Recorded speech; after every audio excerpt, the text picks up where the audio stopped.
Hello and welcome to another episode of Let's Talk About It. My name is Emmanuel. I am with the Delaware Developmental Disabilities Council. Today I am so excited about this particular episode.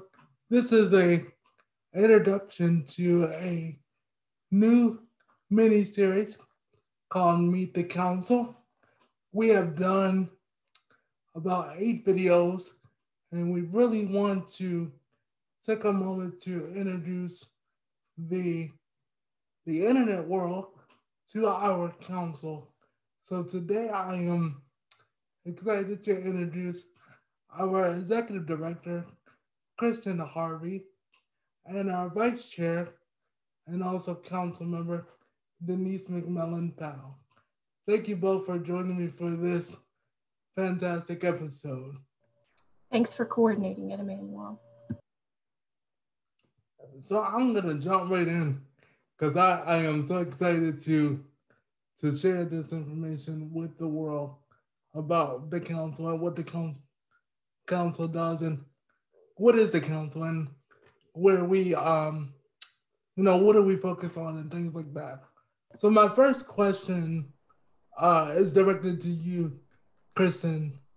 Can you just tell us a little bit about the council and all of the things that people may not know about us? Absolutely. So talking about council is my next favorite thing. Probably it's a dead tie with shopping. So I'm delighted to have a chance to talk about the council today. So every state and US territory has a developmental disabilities council. Our council here in Delaware was established by executive order in 1982 by the and councils as a whole were established by the Federal Developmental Disabilities Act, called the DD Act from here out. And the DD Act really guides all of the work of our council. It's our true North Star, right? It sets forth the precedent for all that we do. And by the way, the DD Act turned 50 on October the 30th. So 50 years of the Developmental Disabilities Act. It predates even the Americans with Disabilities Act. So happy anniversary, DD Act. So in short, councils are the glue that bring people with disabilities, their families and caregivers, advocates, family members, and professionals together. And we're here to keep our fingers on the pulse of the developmental disability community here in Delaware. We're here to identify areas of need, advocate for systems change, educate people with disabilities and the public and their families, and of course, policymakers. Wow. Wow. And just in that first question, it sounds like, for the audience that the council does a lot. So and I know because of the hard work that you do as the executive director, you actually have to get to another meeting. So I want to cover a couple more questions before you have to leave. But can you go into detail a little bit about the council's mission? I know you talked about how it's made up of people with disabilities, their family members, and professionals. But give us a glimpse of the mission of the council. Sure. So the mission of the council is that we are on a mission. We are on a mission to promote full inclusion, acceptance, and equality for all people with developmental disabilities and their families, and that they have a full stake in the development of systems and policies, things of that nature that impact their lives. What a novel idea, right? If you're going to write a policy or procedure about an individual with a disability, you should ask the people with disabilities what they think, because it's impacting their lives. So the council, some of the ways that we go about achieving our mission, we fund projects that facilitate systems change. We facilitate access to culturally and linguistically competent services and supports. That's something that's very important to council and is a particular focus in our next 5-year strategic plan process. Of course, educate the public and policymakers, and we hold agencies accountable. Emmanuel is our chief accountability holder. We get a lot of phone calls from families and people with disabilities who are either unaware of the services to which they are entitled and supports, or they are aware and they're not receiving them in the manner that they should be. So that's another one of the council's roles, to reach out to the leaders of these various organizations and say, hey, did you know this person is having this experience in our state? What are we going to do to fix that? And Emmanuel does a great job of following all those individuals and making sure that they get what they need. So when you share about the mission and how the council kind of keeps their finger on the pulse, you know, we say that a lot in the DD world. But when it comes to the council actually doing the work, I know we don't provide direct service, but it really sounds like it comes from an educational background, making sure people get the services they need. So the council would potentially provide training if someone needed some training.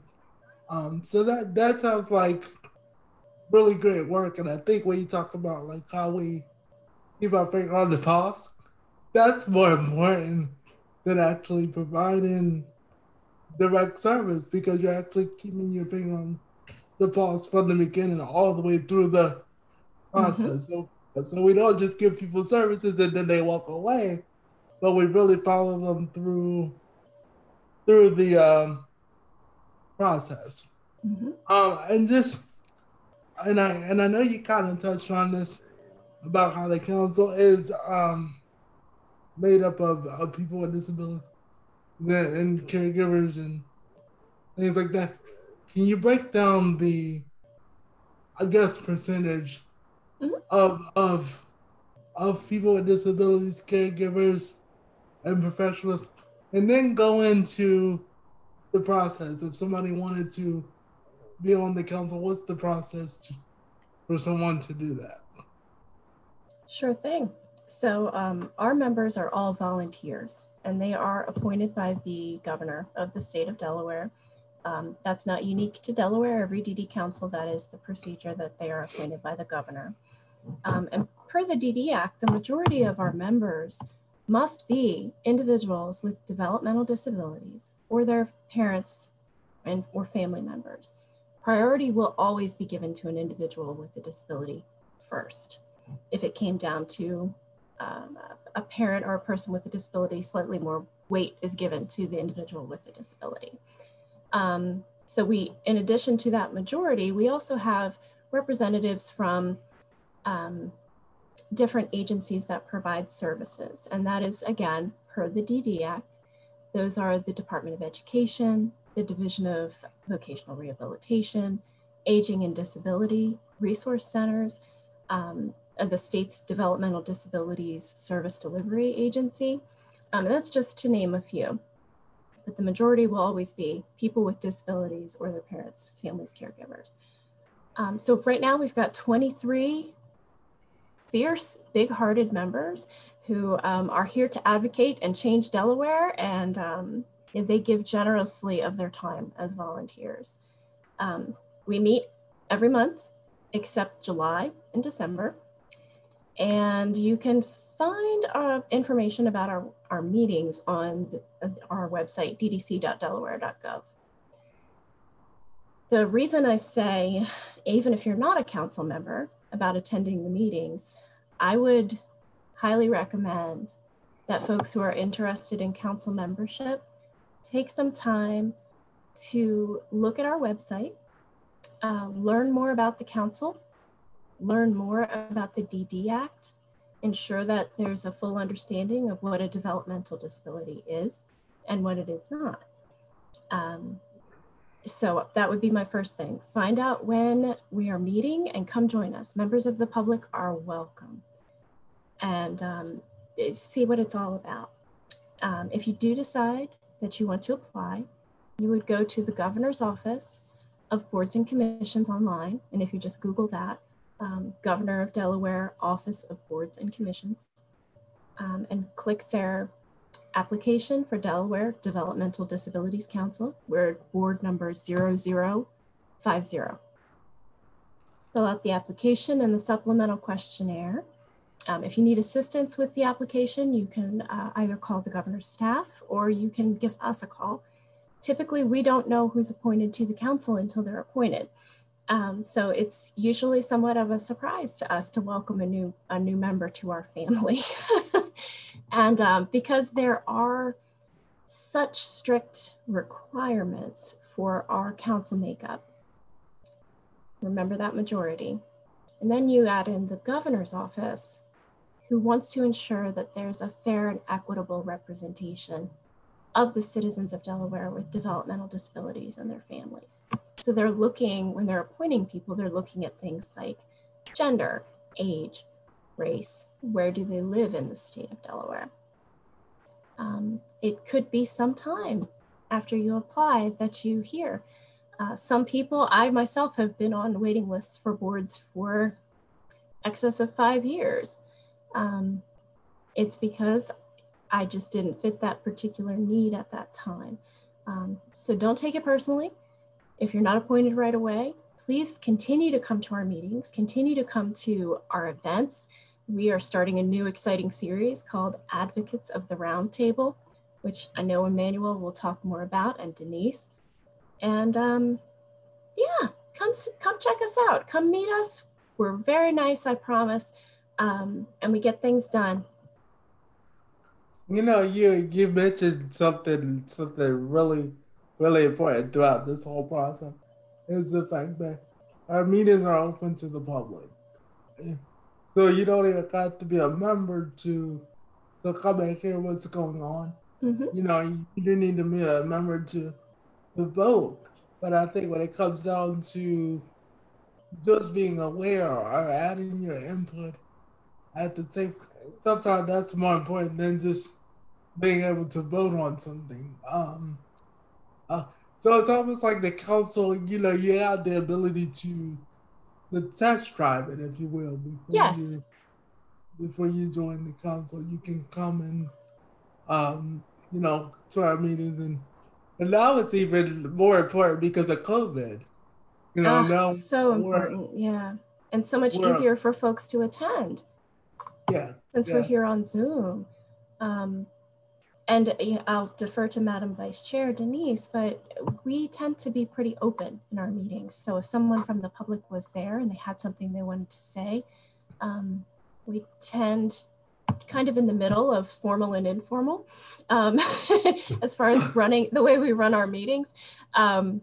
Usually we get into a lot of very rich discussions. Some of them are spirited, but at the end of the day, we're all in the same boat. We're all rowing in the same direction, and we love each other. So at the end of the day, that's all that matters. We're all working toward the same thing. Always room for public input. Yes. And you can also join one of our committees. So to membership for a committee, you don't have to be a council member. You don't have to be appointed by the governor. And our standing committees that are open to new members would be Policy and Law, of which Denise is a very active member, and our Advocacy and Outreach Committee. So if you're interested in those, again, please visit our website, ddc.delaware.gov, and our meetings are posted there, as is all of our contact information. You can reach out to us at any time. We'll be happy to talk to you. Kristin, thank you for your expertise and your willingness to share that information with the public. I know you have to run. You're about 5 minutes out to continue advocating and putting the council's mission to work by joining all of these virtual meetings. It's my pleasure. So before I switch over to Denise and share, Denise share her story. Again, thank you for sharing that information. And, as Kristin said, you can visit our website, which I will put in the description of this video, So all you have to do is click on the link. And I'm also going to put the link to the application for boards and commissions. Awesome. Can you give that number one more time, Kristin? Sure thing. It is 0050. All right. 0050, our board number. I just want to take a moment before I hop off to express my gratitude for our Vice Chair, Daniese McMullin-Powell, who is an amazing activist and advocate. We are very fortunate to have her and her expertise and heart and devotion on our council. So thank you, Daniese, for all that you do. And Emmanuel, thank you for being such an amazing part of the DDC staff team. You really are the heartbeat that keeps us moving forward. So thank you for all that you both do. Thank you, Daniese, so much. I look forward to looking at seeing you on the recording, Daniese. I'm off to my next meeting. Thank you guys so much. Thank you so much. Especially for reiterating our mission over and over again. I can't hear it. Absolutely. Yes, you cannot say it enough. We're all in the same boat. We're all going the same direction. Good stuff. I'll see you guys. Take good care. See you soon. Yes, ma'am. All right. Now, that was great, but now we're getting down to the good stuff. The real good. The real good stuff. Now that the boss is out of the room, we'll get down. Just kidding. So I am so excited to know more about your journey. I know you personally, but I'm always eager to hear your stories. Before we get into everything, can you just share, and feel free to share whatever you like, but give us a little bit of glimpse of your advocacy journey and how you got started, why you got started. Just share with us whatever you would like. Sure. Well, I've had a disability since I was 3 years old, which qualifies me to be developmentally disabled. And another couple of things going on besides the wheelchair and the rolling about. There's other things going on too. I'm also hard of hearing, and I have some cognitive differences. And I call them differences because I've got really good talents and I've got really good well, actually very bad attributes on the other side. Some people call me a bad hiney. Okay. So, I won't use bad words on an interview for the DD Council. I was 50 years old, which is over age for going to partners because you're supposed to be 40. So I attended partners and I learned an awful lot about what was going on in the world besides me pretending to be, for all that time, more or less a part of the world and society that I wasn't really included in, but I was tolerated in. So partners gave me more of a feeling of equality. It wasn't like I hadn't noticed the inequities and the discrimination and unnecessary stuff required of us that isn't required that people without disabilities, but it sort of brought to light. And that same year, I decided to join a group of activists that are really down and dirty activists. I mean, by down and dirty, I mean, we'll get out of the chair and sit in the dirt and crawl up the steps of the Capitol building to get something done, which is what happened before I joined them, by the way, for the ADA, is the same people crawled up the steps of the Capitol building to insist that it be brought to the floor and voted on, and it was. And that was in March of 1990, and then it was signed into law in July of 1990. That was the Americans with Disabilities Act. Before that was the 504 sit-in, which is, I think, 27 days in federal buildings across the nation. 27 days. People with disabilities sat into federal buildings, mostly in San Francisco and Washington, D.C. And I guess it's not, ironically, because discrimination is discrimination. The Black Panthers are the people that stepped in and helped those that were sitting in all those days with bringing them food and seeing that they had enough water and accommodation. It was very helpful, and there was a solidarity there that was everybody was grateful for. It was moving to read about it. You can see that in Crip Camp, which is a little film available on Netflix, I believe. I think it's still available there. So anyway, right after, it was like 2 months after Partners that I graduated from, that I joined these hard-nosed advocates who actually commit civil disobedience to get things done. Because if you go up and say, hey, we need this, and this is what equality is, and you need to learn about it, and they say, go away, or we're going to call authorities on you. If it's that simple to get rid of us, then we have to go away. But this group, it's not that simple. And they say, do what you got to do, but we're here until we get somebody to sit down at the table and listen to us and we get this work done. So that's the group that I belong to, other than the DD Council. Now, I don't combine the two, but the idea of having people free and have people out of institutions and living in the community, we're solid on that all around. All of us are. Every group that I know of, well, most groups, there's a few out there that would rather have us stay locked up and out of their way, but we're not having any of that. So that's sort of the way it goes. And the last thing that I was involved in was saving the Affordable Care Act, where we went and protested at the Dirksen office building in Washington, D.C., when a hearing was going on to shut it down in 2017. And so many of us showed up. There were arrests.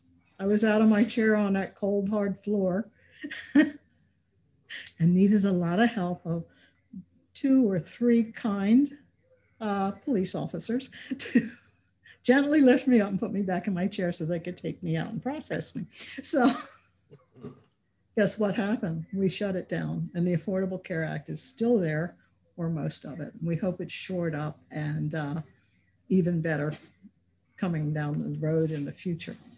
We are also go out, and when it comes to developmental disabilities, there's a treatment. They call it treatment, but it's not. Behavioral modification going on at the Judge Rottenberg Center in Canton, Massachusetts, where they hook up electrodes and with a backpack of batteries to people with developmental disability, mostly people that are autistic. And they do behavior modification by zapping you with a remote control with electric jolts to try and modify your behavior. They say there that it's to protect you and protect others from being harmed by individuals, but they've also overstepped their bounds and used it for people that are stimming that they don't like to see, and thinking that maybe they can change a person as to who they are and how they express themselves and how they communicate. It just doesn't work.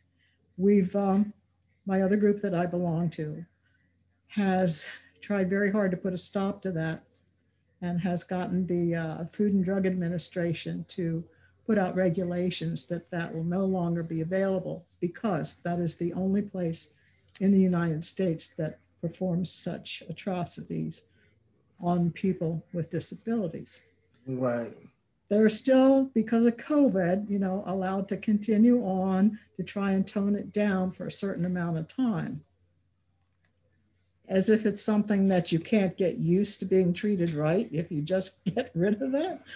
Okay, but at least we've had some success there, and I hope the public is always aware enough about it's not treatments against such punishments. Aversive punishment for behaviors is not acceptable.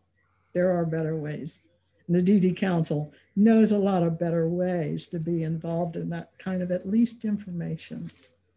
Some of the other things are housing. You know, we need affordable, accessible housing that's integrated in the community so that we don't have to be institutionalized to get services, because we can do Right. doggone well right here at home. So, first of all, it sounds like you had a wild journey. You even mentioned, you know, officers having to take you out of your chair and all that Yeah. just to process you.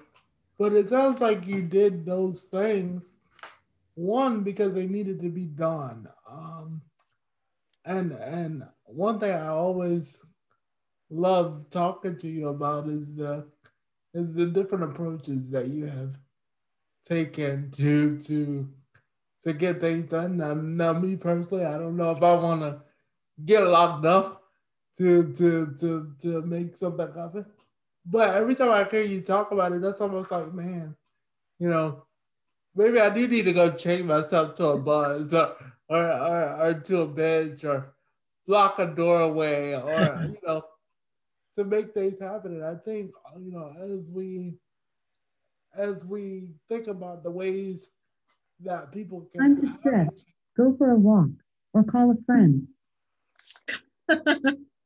now we have Alexa joining us, which is I know, she's always interrupting me.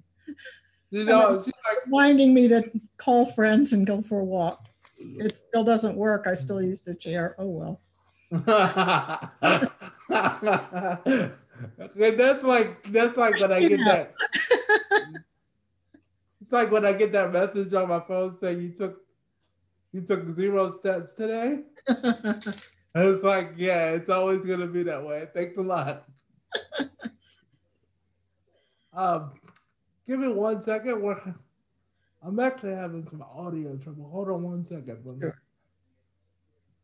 I'm gonna pause the video so we don't have to start all over. So hold on 1 second.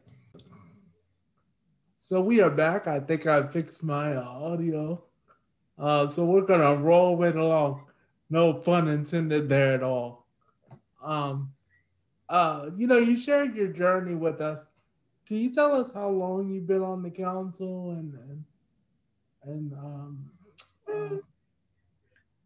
well, time goes quickly, but I think it's probably been about 4 years. So you've been on the council for 4 years. How long have you been vice chair? Let's see, about 2 months. Might be 2 months. 2 months. Wow. But I know before that, you have always, at least here in Delaware, to me, you have always held some kind of leadership role. I know being a new advocate myself, when I first came around, everybody told me I needed to meet Daniese McMullin-Powell, Jamie Wolf, and John McNeil. Like, I thought I was meeting like 3 famous celebrities that if I didn't meet true. them, yeah, you know. And it was almost like if I didn't meet them, that I couldn't reach enlightenment. You know, like I couldn't get the rite of passage to the advocacy world if I didn't meet the trailblazers of Delaware. So, you know, thank you for all the work you have done even before my existence of joining the advocacy world. And it's because of people, you know, like you and John and Jamie, who has now passed on. But it was because of you guys, you know, really not taking no for an answer that we have, you know, accessible transportation and home and community-based waivers, which is a whole nother conversation, you know, about how people belong in the community and not in institutions. But thank you for the work you have done this far. And I never told you, but I always learn a lot by listening to you and having you at the table, and you know, you'll kind of give me that look, and I'm like, okay, I'm on it. I'm gonna speak up, but My aw shucks look. but it's like we understand each other. Like I notice now, like even in the virtual world, that because we've been meeting virtual, I kind of miss those side eye looks. Like I know you're gonna say something, say something, let them know that this is wrong. That little in real meetings where everybody's face to face, and then you look around the room and you can see everybody's face, and some of them are like, yeah. Mine is like, what? Or, yes. Yeah. Go in between. Yes. So when you I'm not playing Candy Crush on my phone during a meeting. You know what? Sometimes it's like, okay. Like I used to like, sometimes we were in a meeting and things would get pretty heated. I would be like, you know what? I need to go to the bathroom. But it seems like every time I go to the bathroom, that's when something like happens. So eventually I'm like, you know what? I don't care how bad I gotta go to the bathroom. I'm gonna hold it because I need to know what's gonna happen. Okay, if I'm not, if I'm not at the table, then I'm on the menu. So I need to be at the table. It's like, no, I have to hear what's going on. Can you give me an earpiece or something that I can with me? Yes. So you can do that, but turn off the camera. As you guys can see, we are one big family here at the Delaware Developmental Disabilities Council, and that's why me and Denise can joke, but also bring some honesty to the conversation. You mentioned the different ways that you have advocated. When I first joined the advocacy world, I used to hear two terms, and I still hear it today. And those terms were advocate and self-advocate. I got two questions here. Can you, one, do you consider yourself an advocate or a self-advocate? And, whatever the answer is, can you tell us why you choose to be called that particular advocate? And go into detail, because I got a feeling talking to you, I got a feeling there's some history behind where those terms came from. Can you share that with us?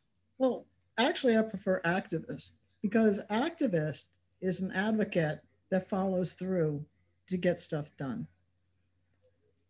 We need more advocates than we do activists because they're very valid. The advocates recognize an issue and might write letters or visit with their legislators and all of that. And if that's not enough, then it takes an activist to take it a little further. That's the difference between advocate and activist. And I've always had a problem, I don't know if it's just me or what, with the term self-advocate. For one, it makes me wonder if people with disabilities are self-advocates. Do people without disabilities need our help since they're not self-advocates? I don't know. Maybe we should offer to help them out. So, I think because they're not self-advocates, what are you going to do? And then I realized, I think that term was probably brought up by parents or people without disabilities as a code word for a person with a developmental disability, because they didn't want to recognize that we retain our power and can embrace our disabilities and not show any shame whatsoever in it. So why use a code word?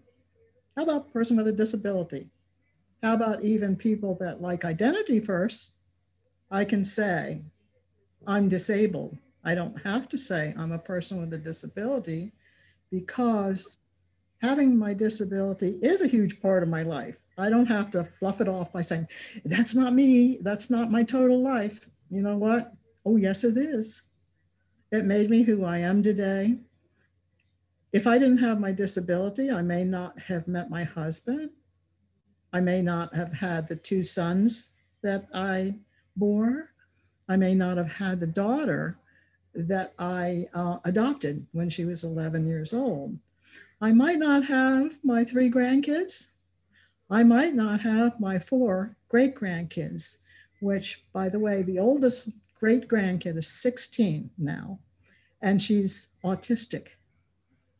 And I use that term autistic because in the autistic community, that's the label when they need it that people on the spectrum call themselves. They don't have any need. In fact, they joke around it sometimes. Sometimes they have a bag that says autism on it.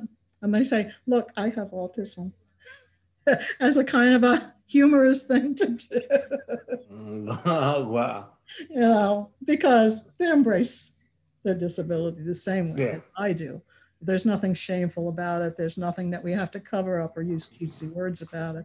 And that's my take on the difference between just being called an activist or an advocate, or even an advocate with a disability. But a self-advocate is just a label that somebody else made up. And I suspect that it wasn't people with disabilities that defined themselves as that. So that's my take on it. And I'm not the language police. Wow. So, wow.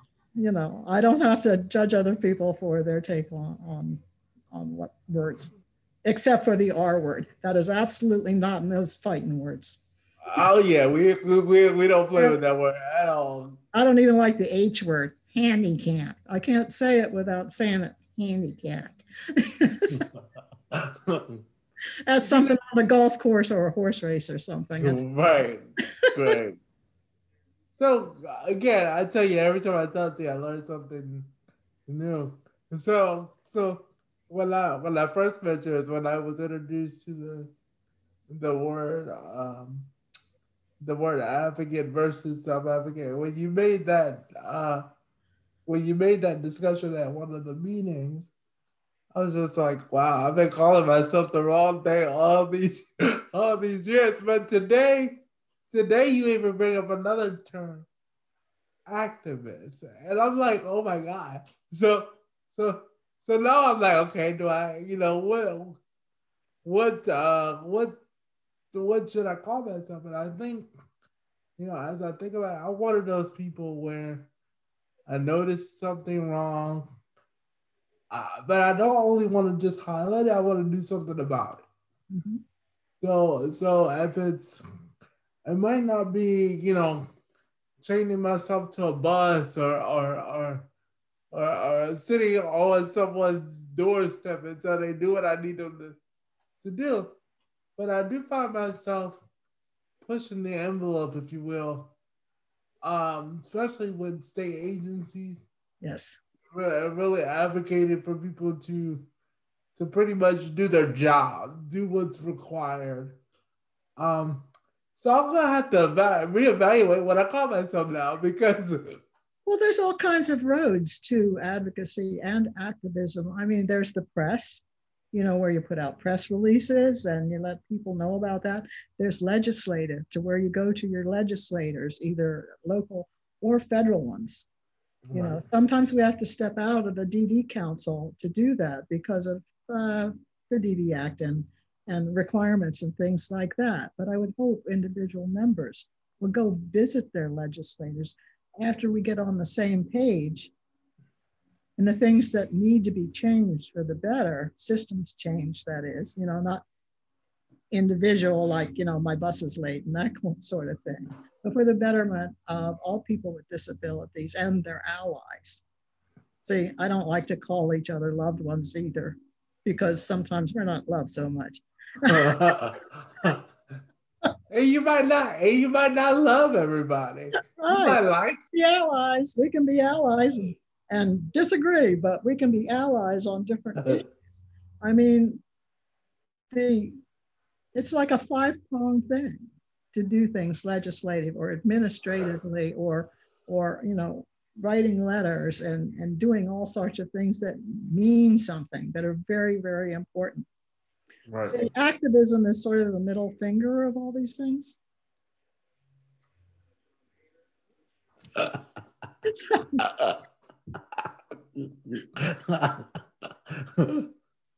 You know what, Denise? If you don't have nothing else, you have a very well sense of humor. But there's always some truth behind your sense of humor, and I realize that. But before we go, you mentioned, and this is not on the list of questions, but you mentioned partners and how you got involved in partners, and can you share with the community about what is partners and what is what? I'm sorry. What is partners? Partners? Yes.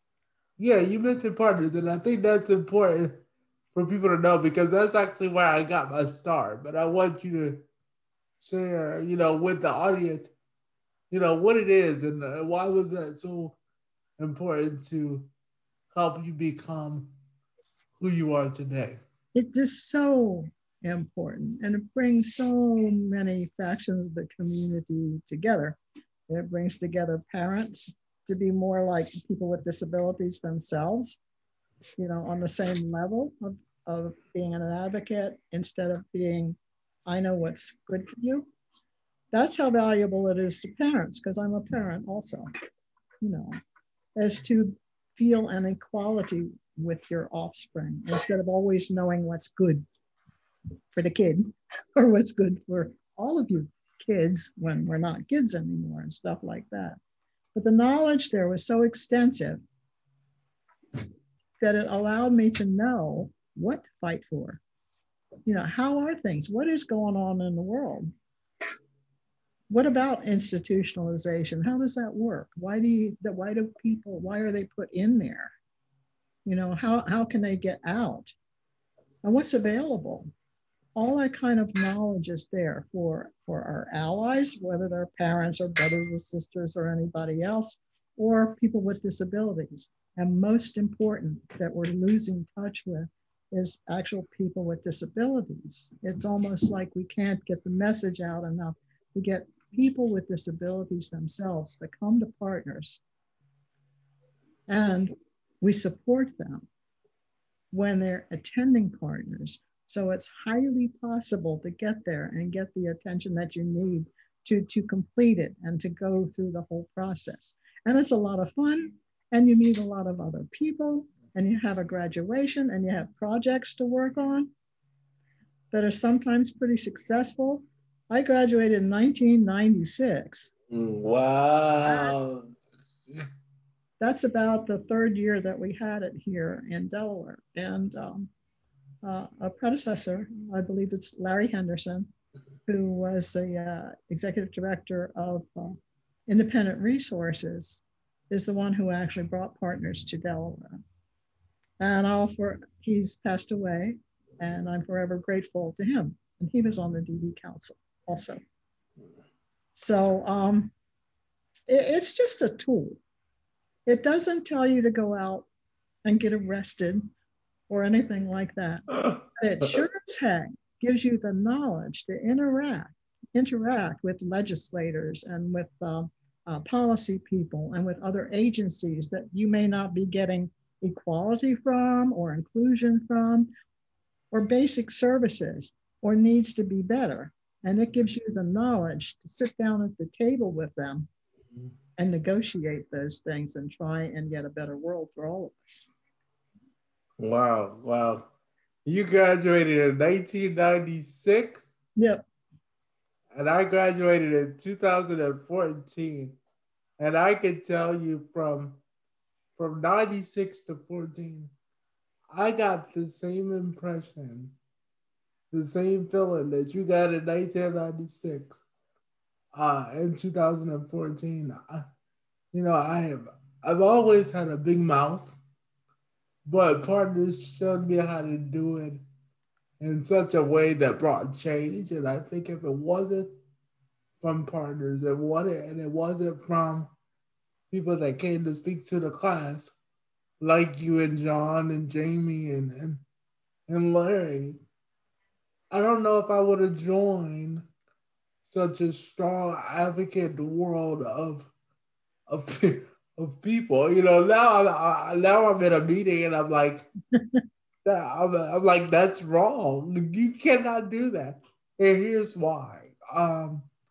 But you know, even when I took partners, I um I was a council member for a year. I was a council member for a year, and then a job came open. And when the job came open, my entire world flipped upside down.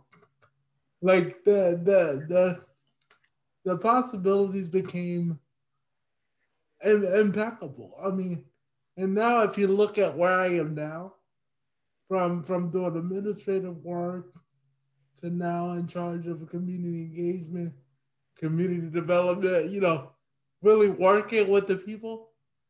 This is like a dream job for me, you know, because I get to firsthand, you know, impact somebody's life without a whole bunch of jargon, without a whole bunch of, oh, you got to do this intake, you got to do this, you got to do that. No, I get to pick up the phone and say, look, so and so called, you're not doing your job. You do realize this is the law. Okay, you know, and it goes back to that thing that Kristin was talking about, holding people accountable. They call me the hold accountable police because I am like the police. I'm like, look, you can't do this. But I get that from watching you and watching John and Jamie, who has passed on. But I remember having conversations with Jamie, and Jamie's like, look, you got to get out there. And sometimes you gotta make people mad. You're gonna make people upset. They're not gonna like you, but you're gonna bring change. So I often think about that every time I'm trying to help somebody. You know, it's almost like, what would Denise say? What would Jamie say? What would John say? And it's people like you guys who gave me and I don't like the word inspiration, because I think people like to throw that word out to us all the time, because we're doing extraordinary things. But to us, it's like we're doing it. And it's not about extraordinary.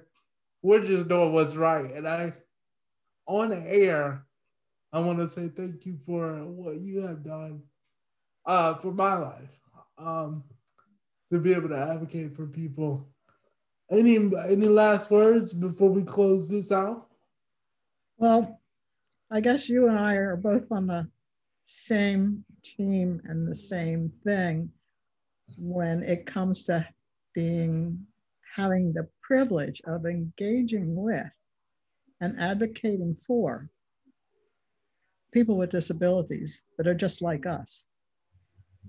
And to be part of that is a daggone privilege. And I will do it until the day I die. And I think you probably will too. Absolutely. If they pay you or not. I don't get paid anymore, but I'm still there on the front line. But you know what? If I, and I'll tell anybody over the air, off the air, if I did this for the money, I'm also going to get another job. Your heart has to be bigger than your pocket. It really does to make change. And I don't know where my life would be if it wasn't from the people that came before me. You know, I call you guys the 3 stars because it was those 3 stars that I heard speak on a panel at Partners in Policymaking when I was like, oh my God, I knew nothing. I knew nothing. I thought I knew it all. I know nothing. But now because of these people, I can get out there and I can do things, and I'm enjoying the ride. And I think, you know, I'm like you. I think because of my disability, my life is the way it is, and I don't know if I didn't have a disability, I don't know if I would be married. I don't know if I would have a 14-year-old child. I don't know if I would meet people, like you and John and Jamie. But I'm enjoying the journey that my life has taken me on. Yep. So again, thank you for sharing your story. I'm going to put the descriptions and the links in the bottom of this video. If you have not already, please go and like our YouTube channel, subscribe so you never miss an episode. Ring the bell so you can get notifications directly to your mobile device. I'm Emmanuel Jenkins. I am here with Daniese McMullin-Powell, the new elected 2-month running vice chair and council member. Daniese, thank you for your time. And again, to the YouTube world, catch me right here next time with a new episode of Let's Talk About It, part of the Meet the Council series. Until next time, have a great day. And engage. And engage. Thank you.